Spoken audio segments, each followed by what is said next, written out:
नमस्कार। 18 साल की बातचीत और सैकड़ों दौरों की नाकामी और अब भारत और यूरोपियन संघ जिसको हम ईयू कहते हैं उसके बीच में दुनिया का सबसे बड़ा ट्रेड डील बनने जा रहा है। और यहाँ पर मैं बात कर रही हूँ यूरोपियन यूनियन के और भारत की ये जो ट्रेड डील है जिसको मदर ऑफ ऑल डील्स कहा जा रहा है। इससे ट्रंप की तो हालत बहुत खराब हो गई है। ये सिर्फ एक टैरिफ घटाने की कहानी नहीं है दोस्तों, बल्कि ये तय करेगा कि भारत ग्लोबल सप्लाई चेन में कहां पर खड़ा होगा। इंडिया यूएफटीए यानी कि फ्री ट्रेड एग्रीमेंट को mother of all trade deals क्यों कहा जा रहा है और इससे भारत को क्या फायदा होगा, क्या चुनौतियां होने वाली हैं, इसी को आज हम आसान भाषा में अपने लेक्चर में समझेंगे। नमस्कार दोस्तों, मेरा नाम शिल्पी है। संकल्प से सफलता के इस यूट्यूब चैनल पर आप सबका हृदय से स्वागत करती हूँ एक बार फिर से। आज के अपने इस लेक्चर में बहुत इंटरेस्टिंग चीज़ों को हम कवर करेंगे और आई होप आपको ये चीज़ें समझ आएंगी। समझ आए तो वीडियो को लाइक ज़रूर करिएगा, क्योंकि ट्रंप को इससे बहुत बड़ा झटका लगा है। जो इंडिया ईयू की जो ट्रेड ये हुई है, ये डील जो पार्टनरशिप, जो स्ट्रैटेजिक पार्टनरशिप शुरू हुई है, बहुत ही इंटरेस्टिंग है। और यहाँ पर ट्रंप जो हमेशा से खुद को ही माई बाप समझते थे, उनको बहुत बड़ा झटका लगा है। वो झटका क्या है उसको धीरे धीरे समझेंगे, क्योंकि ये आखिरकार सबसे पहले समझते हैं कि ये जो ट्रेड है, फ्री ट्रेड एग्रीमेंट है, ये आखिरकार क्या है और इसे फ्री ट्रेड एग्रीमेंट क्यों कहा जा रहा है और कब से इसको जो है लागू किया गया था, लेकिन अब इस पे इम्प्लीमेंटेशन हुआ है। बातचीत तो बहुत लंबे समय से समझ रहे थे। ये जो अग्रीमेंट है भारत और यूरोपीय संघ, जिसमें ईयू जिसको हम बोलते हैं, उसमें 27 देश शामिल हैं, उनके बीच में एक फ्री ट्रेड एग्रीमेंट हुआ है। और ये सिर्फ टैरिफ घटाने तक ये जो एग्रीमेंट है वो नहीं होगा, इसीलिए इसको मदर ऑफ ऑल टैरिफ जो ऑल डील्स कहा जा रहा है, क्योंकि इसमें न केवल टैरिफ घटेगा बल्कि इसमें बहुत सारे ट्रेड शामिल होंगे, जैसे ट्रेड्स इन गुड, सेवाओं का व्यापार, ट्रेड्स इन सर्विस, इन्वेस्टमेंट होगा, स्टैंडर्ड एंड रेगुलेशंस इसमें होंगे, आईपीआर इसमें होगा, बौद्धिक संपदा अधिकार इसमें शामिल होंगे, सस्टेनेबल डेवलपमेंट, जलवायु से जुड़े कुछ प्रोविजंस होंगे, सप्लाई चेन में सहयोग मिलेगा। तो कई सारे कनेक्शन चेन्स जो है एक दूसरे से कनेक्टेड है इस ट्रेड में। तो सिर्फ अग्रीमेंट सिर्फ यहाँ पर टैरिफ को कम करने का नहीं, बल्कि बहुत सी चीज़ों का आदान प्रदान, जिसमें ना केवल भारत को बल्कि यूरोपियन यूनियन को, देशों को भी बहुत फायदा होगा। और इसी वजह से इसे सभी व्यापार समझौतों की जननी कहा गया है, क्योंकि इसका आकार, गहराई और जो इसका जियोपॉलिटिकल टाइमिंग है, तीनों बेहद महत्वपूर्ण है। अब समझना है कि ये जो डील हुई है, ये फ्री एफटीए जो हुआ है यूरोपियन यूनियन और भारत के बीच में, ये ऐतिहासिक रूप से इतना महत्वपूर्ण क्यों रहा है। ऐसा क्या हुआ था जो प्राचीन समय से, प्राचीन बोले तो एक लंबे समय से, तो 2007 लगभग 5 में इसकी शुरुआत हुई थी। इस पे बातचीत हुई थी और किन मुद्दों पर हमेशा ही बातचीत अटक जाती थी। शराब और ऑटोमोबाइल टैरिफ को लेकर, कभी एग्रीकल्चर को लेकर, कभी डेटा सुरक्षा को लेकर, तो कभी आईपीआर को लेकर। हमेशा 2007 से अब 2022 तक ये बात अटकी रहती थी।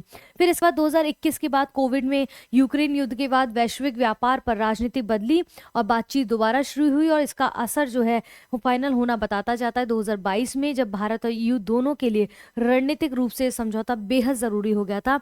और 2007 से लेके 2022 के बीच में जो जियोपॉलिटिकल चेंजेस आए हैं, या डोनाल्ड ट्रंप का इस प्रकार से राजनीति में आना, अमेरिका का एक जो रुख भारत के प्रति रहा है या अन्य देशों के प्रति रहा है, तो कहीं ना कहीं उसने भी इस चीज़ को बढ़ावा दिया है कि ये जो ग्रुप है और जो भारत है वो एक दूसरे की ओर रुख करे। क्योंकि अब बदलते समय में जो जियोपॉलिटिक्स जिस प्रकार से बदल रहा है, ये अपने आप में बड़ा ट्रेमेंडस है और देखने लायक है कि आने वाले समय पे और कौन से देश किसके साथ अलाइन करने वाले हैं। क्योंकि अमेरिका जिस प्रकार की परिस्थितियां पैदा कर रहा है, वहां पर और मित्र का होना बहुत जरूरी हो गया है। विशाल आर्थिक पैमाना देखें तो भारत और ईयू अगर देखें मिलाकर, अगर इनका प्रतिनिधित्व करते हैं, अगर ये ग्रुप जो अलाइनमेंट होता है, इनका एफटीए जो इनका एग्रीमेंट है, इस पे शामिल होते हैं, तो लगभग 2 अरब लोग इसके अंतर्गत आर्थिक रूप से इनको जो है सहायता मिल सकती है। और वैश्विक जीडीपी का, यानी कि पूरे विश्व के जीडीपी का लगभग 25% ये दोनों जो है मिलकर अपना जो है करते हैं। जो 25% जीडीपी लगभग हमारे इस ग्रुप में मिल जाएगा, जो एफटीए होगा ईयू और भारत के बीच में। और वैश्विक व्यापार का लगभग 30% ये ईयू जो यूरोपियन कंट्रीज है 27 और भारत दोनों मिलकर कंप्लीट करते हैं। भारत का कोई भी और जो एफटीए दूसरे देशों के साथ हुए trade agreement, free trade agreement, उसमें यहाँ तक कि आसियान के साथ भी, वो भी इतना बड़े पैमाने पर नहीं जितना कि ईयू यूरोपियन यूनियन के साथ भारत का जो एफटीए हो रहा है। ठीक है, मुख्यतः विशेषता क्या है कि बड़े पैमाने पर हमें इसमें कटौती दिखेगी टैरिफ में। तो टैरिफ कटौती कितनी बड़ी होगी पहले ये समझ लेना है। तो 90% से ज़्यादा जो टैरिफ है लाइनों को घटाया या ख़त्म किया जाएगा इसमें। जैसे कि कुछ जो सेंसिटिव क्षेत्र हैं उसमें 5 से 10 साल में चरणबद्ध तरीके से लागू किया जाएगा। ऐसा नहीं है कि जैसे माना अभी सुना जा रहा है कि BMW, मर्सिडीज़ और इन पे प्रीमियम लग्जरी गाड़ी पे 110% का जो टैरिफ लगता है वो अचानक से 10% आ जाएगा, नहीं। ये 5 से 10 साल के बीच में आपको ये टैरिफ धीरे धीरे 10% पर आता दिखेगा, ठीक है। और भारत के लिए बहुत ही महत्वपूर्ण है क्योंकि भारत बहुत परंपरागत रूप से अपने घरेलू बाजार की सुरक्षा, राष्ट्र हित की बात हमेशा भारत करता है। इसलिए कुछ हिस्सों को इससे दूर भी रखा गया है इस FTA से, ताकि घरेलू बाजारों को कोई भी दिक्कत ना हो। सबसे इंपॉर्टेंट है इसमें क्या बदलेगा, विमान और एयरस्पेस क्षेत्र में गेम चेंजर होगा। यहाँ पर क्यों गेम चेंजर होगा, क्योंकि इस क्षेत्र में जो FTA लागू होगा उसमें क्या बदलेगा, जैसे इन पर शून्य या लगभग शून्य टैरिफ लगेगा। जैसे विमान पर, विमान इंजन जो भी उसके आइटम्स है, जो भी उसके प्रोडक्ट्स हैं, उन पर इस प्रकार से शून्य टैरिफ हो जाएगा जो विमान और एयरस्पेस के सेक्टर से संबंधित है। मेंटेनेंस उपकरण हो गया या स्पेयर पार्ट्स वगैरह हो गए इनके, तो उस पर 0% टैरिफ होगा। इतना महत्वपूर्ण क्यों होगा ये, तो इसलिए होगा क्योंकि भारत ज़्यादातर सिविल एयरक्राफ्ट जो है खरीदता है और भारी कस्टम ड्यूटी देता है, जिससे टिकटें बहुत ज़्यादा महंगी हो जाती है। तो कहीं ना कहीं आम जनता को भी डायरेक्टली इनडायरेक्टली इसका फ़ायदा देखने को मिल सकता है आने वाले समय में, ठीक है। असर क्या होगा, तो एविएशन लागत घटेगी। सबसे पहले तो भारतीय MRO सेक्टर यानी कि मेंटेनेंस, रिपेयर और ओवरऑल को बढ़ावा मिलेगा। भारत में एरोस्पेस मैन्युफैक्चरिंग को बहुत ज़्यादा प्रोत्साहन मिलेगा। रणनीतिक अगर लाभ देखा जाए इसमें, तो सीमित सप्लायर्स पर जो निर्भरता है भारत की, जो कुछ ही सप्लायर्स पर निर्भरता है भारत की, वो इस क्षेत्र में घटेगी। और मेक इन इंडिया के अनुरूप जो है ये आर्थिक स्थिति को और प्रोत्साहन मिलेगा और बढ़ावा मिलेगा और ग्रो करेगा भारत, ठीक है। इकोनॉमिक टाइम्स में अगर आप देखेंगे तो इंडिया EU FTA जो है, एक EU commits to uncapped mobility for Indian student. एक चीज़ और इसमें ऐड ऑन कर देती हूँ, इसमें बताया जा रहा है जैसे कि आप देखेंगे कि H1B1 वीज़ा वगैरह आप देखिए अमेरिका के द्वारा लगाया जाता है, ठीक है। H1B1 वीज़ा जैसे स्टूडेंट वगैरह पढ़ने जाते हैं तो उनके लिए अप्लाई करने कंपलसरी होता है। उसी प्रकार से यहाँ पर जो यूरोपियन यूनियन और इंडिया के बीच में जो फ्री ट्रेड एग्रीमेंट होगा उसमें इस प्रकार के किसी वीज़ा की आवश्यकता नहीं होगी।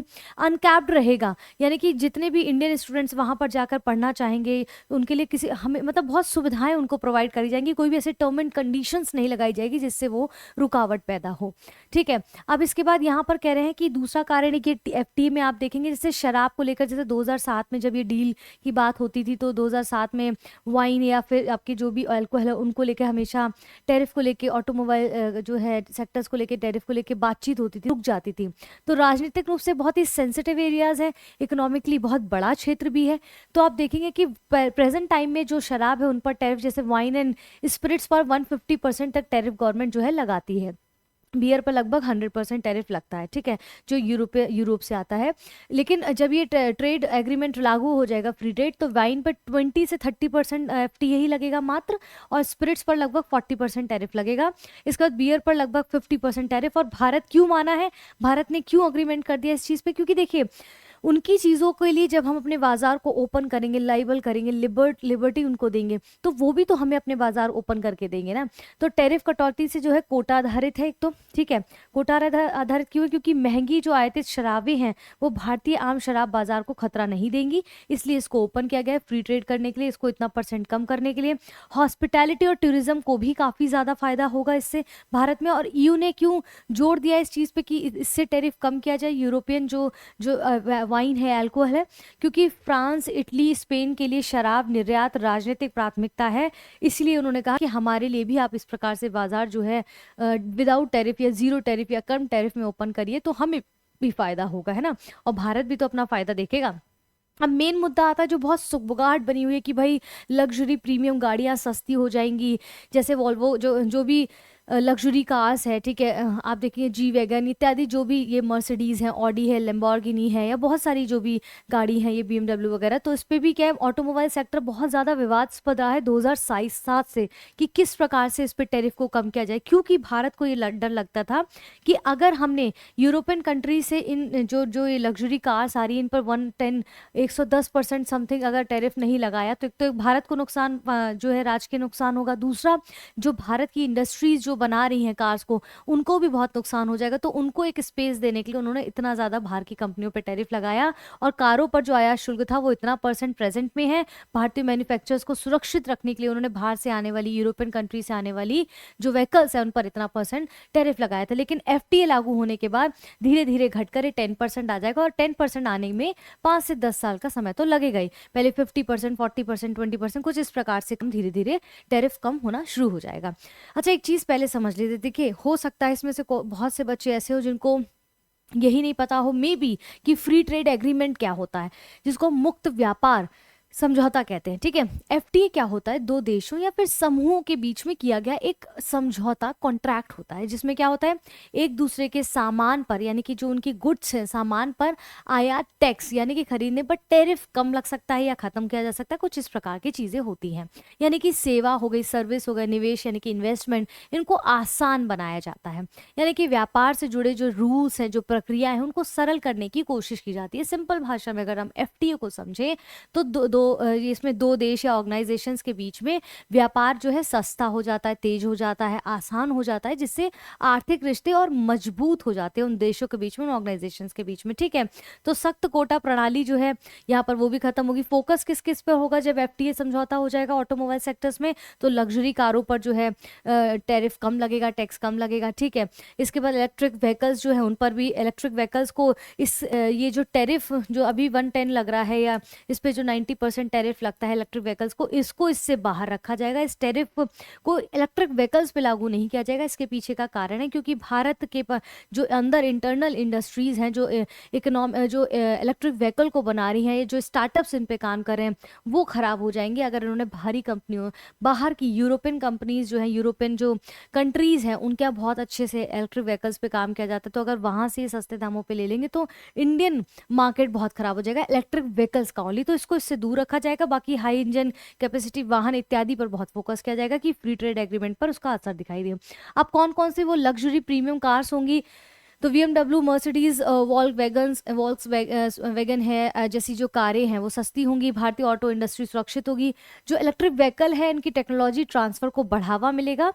और वहीं पर खाद्य पेय और प्रोसेस्ड जो प्रोडक्ट्स हैं जिन पर टैरिफ खत्म होगा, जैसे chocolate, biscuit, pasta, olive oil, fruit juice जो है, चीज़ जो है, चीज़ जिसको हम बोलते हैं। ठीक है, ये सब क्या है, यूरोपियन कंट्रीज़ के पास बहुत अच्छा गुड मटेरियल उपलब्ध रहता है। तो भारत ने क्यों इसकी अनुमति दी है कि यहाँ पर भारत में ये सस्ता हो जाए?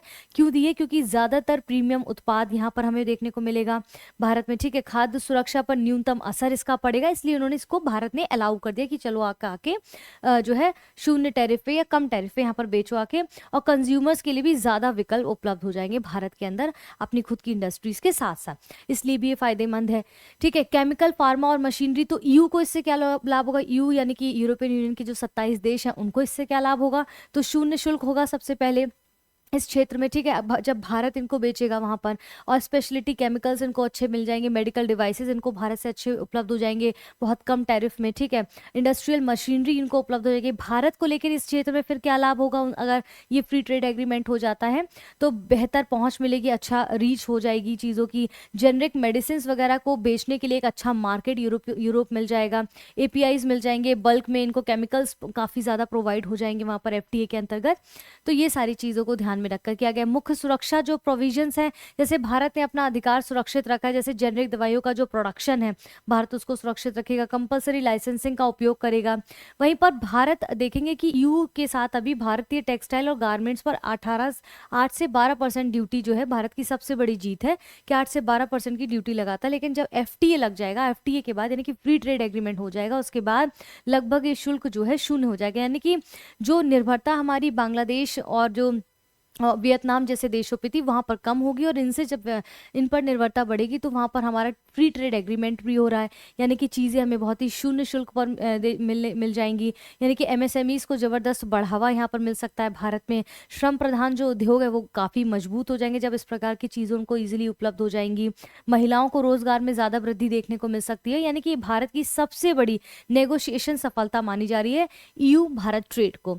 अगर हम एक थोड़ी सी नज़र डालें कि इससे क्या क्या इम्पैक्ट और पड़ सकते हैं भारत पर। तो ईयू के जो यूरोपियन यूनियन के जो एग्री फूड सेक्टर्स है जिनसे लाभ होगा, तो क्या क्या प्रोडक्ट्स हैं, ठीक है, पहले यहाँ पर, फिर इसके बाद प्रेजेंट टाइम में कौन कौन कितने पे कौन सा टैरिफ लग रहा है, भविष्य में कितना टैरिफ लग सकता है। जैसे वाइन पर 150% अभी लग रहा है टैरिफ, आने वाले समय पे 20% प्रीमियम श्रेणी में, 30% मीडियम श्रेणी में लगेगा। स्पिरिट्स, बियर, ऑलिव ऑयल जो मार्जिन है वो उनमें प्रेजेंट टाइम में 45% तक अभी टैरिफ लग रहा है, फिर इस पर 0% हो जाएगा आने वाले समय पर, ठीक है। ये भेड़ का मांस इत्यादि, ये देखेंगे सॉसेज और अन्य मांस उत्पाद 110% का टैरिफ अभी लगता है ईयू से जो हम कृषि प्रोडक्ट्स लेते हैं, ठीक है। फिर इसके बाद 50% लगेगा, ठीक है।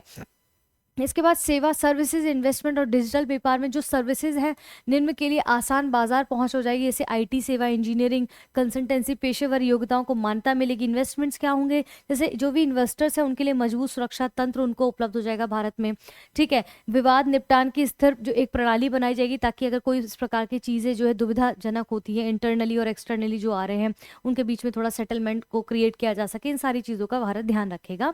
डिजिटल व्यापार अगर देखें, डिजिटल व्यापार के डिजिटल ट्रेड देखें, तो ईयू मानकों के अनुसार डेटा संरक्षण नियम लागू होंगे। भारत की डेटा संप्रभुता हमेशा बनी रहेगी, ये नहीं कि उनके आने के बाद चीजें डिसबैलेंस्ड हों। इसके बाद सीमा पार डिजिटल सेवाओं का समर्थन भी मिलेगा भारत के लिए। लॉन्ग टर्म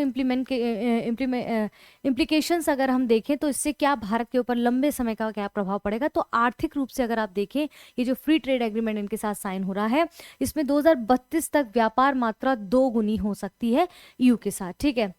लॉजिस्टिक्स हो या फिर आयात लागत में कमी देखने को मिल सकती है, ठीक है। यानी कि हम ज़्यादातर जो बहुत ज़्यादा खर्च करते थे चीज़ों पे, वो कम खर्च करता दिखेगा क्योंकि उस पर टैक्स कम लगेगा, ठीक है। निर्यात प्रतिस्पर्धात्मकता में वृद्धि होगी, यानी कि जो सामान हम बेचते थे अब उसके लिए हमें और एक्सप्लोर करने का मौका मिलेगा और मार्केट ओपन हो जाएगा। और इंडस्ट्रियल देखें तो टेक्नोलॉजी का बट ऑब्वियसली जो है हस्तांतरण आदान प्रदान होगा।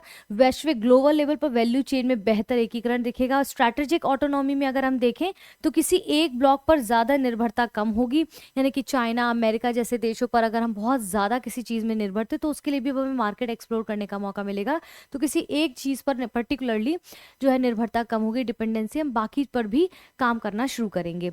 भारत को केंद्रीय वैश्विक व्यापार केंद्र के रूप में भी स्थापित करता है, तो ये बहुत इंपॉर्टेंट रोल प्ले करेगा। व्यापार समझौते का कुछ व्यापक संदर्भ यहाँ पर कह रहे हैं कि अमेरिका के द्वारा अगस्त में क्या हुआ था, बहुत ज्यादा टैरिफ लगाए जाने के बाद भारत एक चौथा बड़ा व्यापार समझौता ये माना जा रहा है, क्योंकि एकदम से आप सोचिए ना, ईयू के साथ 2007 से जो चीज चल रही थी वो अचानक से आके अब कह रहे हैं कि हम ये एग्रीमेंट करेंगे। क्यों? क्योंकि अमेरिका ने ऐसे हालात पैदा कर दिए कि रशिया से आप ये खरीदेंगे तो इतने % टैरिफ लगेगा, आप ईरान से ये खरीदेंगे तो इतने % टैरिफ लगेगा, ग्रीनलैंड में कोई हस्तक्षेप कर देगा तो इतने % टैरिफ लगेगा, मतलब आप सांस लेंगे तो टैरिफ लगेगा। डोनाल्ड ट्रंप अभी इस स्थिति में, इस जोन में बिल्कुल निकले हो, तो वो व्यक्ति क्या खुद करेगा उसको खुद नहीं पता। तो क्यों ना आप दूसरे देशों से हाथ मिलाया जाए, दूसरे ऑर्गेनाइजेशन, दूसरे ग्रुप से हाथ मिलाया जाए, तो आप देखेंगे 2026 जो है, पिछले समय में और अब में 2026 में जो जियो पॉलिटिक्स के जो क्राइटेरियाज हैं, जो फ्रेंडशिप है, कितनी एक्सचेंज और स्वाइप हो रही है, वो बहुत इंटरेस्टिंग होने वाला है,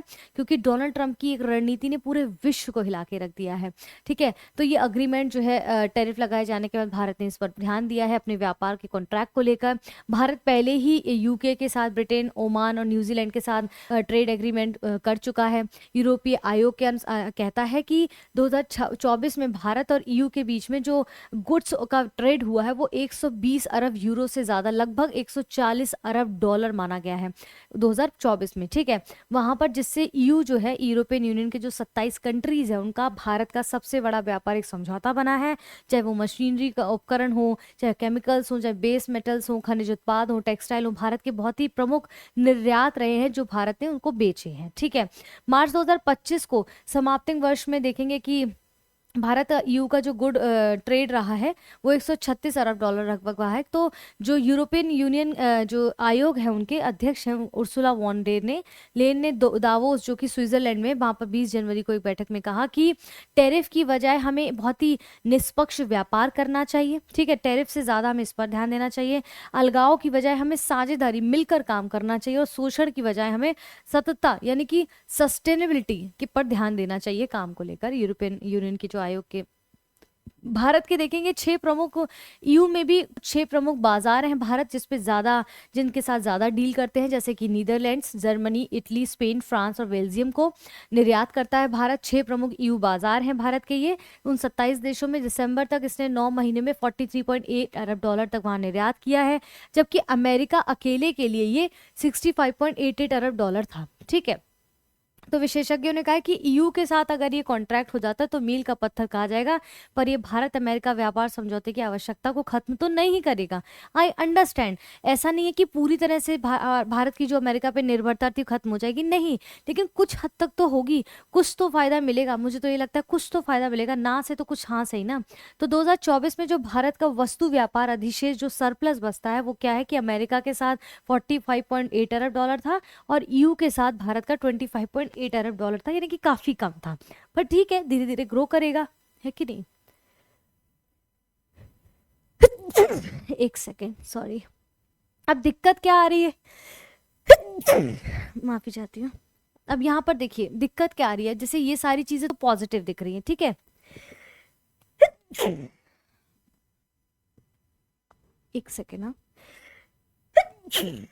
मेरे साथ बड़ी समस्या की छींक आती है तो आती रहती है। खैर आजकल वेदर भी बहुत चेंज हो गया, इवन दिल्ली में तो बारिश भी हुई है। खैर, चिंताएं और आलोचनाएं, कंसर्न और क्रिटिसिज्म क्या है, यहाँ पर देखने वाली बात ये है कि अब लोगों की चिंता है, मार्केट को चिंता, गवर्नमेंट को भी एक चिंता है कि कोई ऐसी यूरोपियन कंपनी, कुछ ऐसी कंपनीज ना आ जाएं जो भारत के मार्केट पे हावी हो जाएं। तो चिंता जो आम जनता है वो क्या दिखा रही है कि घरेलू जो इंडस्ट्रीज है उनको चिंता है कि ऑटोमोबाइल को लेकर उन पर ज़्यादा जो है उनको स्कोप ना मिले, मे बी डेयरी पर उनका बाहरी देशों का कोई आक्रमण ना हो, उस तरह से। और जो यूरोपियन यूनियन प्रतिस्पर्धा से एमएसएमईज की चिंता बढ़ गई है, नियम की जो प्रेशर है, नियमों का जो प्रेशर बनेगा वो भाई आंतरिक रूप से भी तो लोगों पे बनेगा, इंडस्ट्रीज पे बनेगा जो लोकल में है। तो ईयू के जो सख्त पर्यावरण और श्रम मानक होंगे उसके अंतर्गत काम करना यहाँ के लोगों का क्या उनके लिए बहुत फ्रेंडली हो पाएगा। भारतीय जो निर्यातक है उनके लिए अनुपालन लागत करना, ठीक है, क्रियान्वयन की चुनौतियां की लाभ निर्भर करेंगे कि कस्टम सुधारों पर निर्भर करेंगे, इंफ्रास्ट्रक्चर पर निर्भर करेंगे, ईज ऑफ डूइंग बिजनेस पर निर्भर करेंगे। तो ये सारी चिंताएं भी, कंसर्न भी जो है यहाँ के लोगों के, यहाँ के जो लोग काम करेंगे उस उन कंपनीज के अंतर्गत जो यहाँ के काम करेंगे, तो चिंता का विषय तो थोड़ा बहुत तो बना रहता है। लेकिन फायदा देखना है कि 100% में से भाई 75% फायदा, अगर 25% चिंताएं हैं तो बैलेंस किया जा सकता है। मान लीजिए 60% चिंताएं हैं, 40% लाभ है, तो वो चिंता का विषय ज्यादा बनता है। तो अभी धीरे धीरे देखेंगे और इसमें क्या इंप्लीमेंटेशन होता है। जो भी ये टैरिफ कम करने की बात हो रही है वो 2027 से इंप्लीमेंट होगा, क्योंकि अभी दोनों देशों के बीच में साइन होंगे, एक लंबा प्रोसेस होता है, पेपर वर्क होता है, उसको कंप्लीट करने के बाद 2027 से इंप्लीमेंटेशन दिखेंगे। ये नहीं है कि आज 110% का लग्जरी कार्स पर टैरिफ लग रहा है, टैक्स लग रहा है, फिर कल अचानक से 10% पे आ जाएगा, नहीं। इस तक आने के लिए, ठीक है, इस तक आने के लिए कम से कम 5 से 10 साल लगेंगे। लेकिन इस तक आने से बीच में क्या होगा, 110% से पहले 80% पे हो सकता है, फिर 50% पे आए, ठीक है, फिर 40% पे आए और फिर लगभग 10% पे आए। तो इस तरह से चरणबद्ध तरीके से ये टैरिफ कम होता रहेगा, टैक्स कम होता रहेगा, ठीक है। तो आई होप ये लेक्चर आपको समझ आया होगा, आपके लिए बेनिफिशियल रहा होगा। अगर आपको थोड़ा भी समझ आया है लेक्चर तो प्लीज़ वीडियो को लाइक करें, शेयर करें अपने दोस्तों के साथ और निरंतर संकल्प से सफलता की इस यूट्यूब चैनल पर बने रहें। मुझे अच्छा लगेगा अगर आपको वीडियो पसंद आ रहा है और समझ आ रहा है, कुछ भी असुविधा हो रही है, दुविधा हो रही है, तो हमें ज़रूर अपडेट करें कमेंट बॉक्स में। फिलहाल के लिए अपना ध्यान रखें, अपनों का ध्यान रखें। जय हिंद, जय भारत।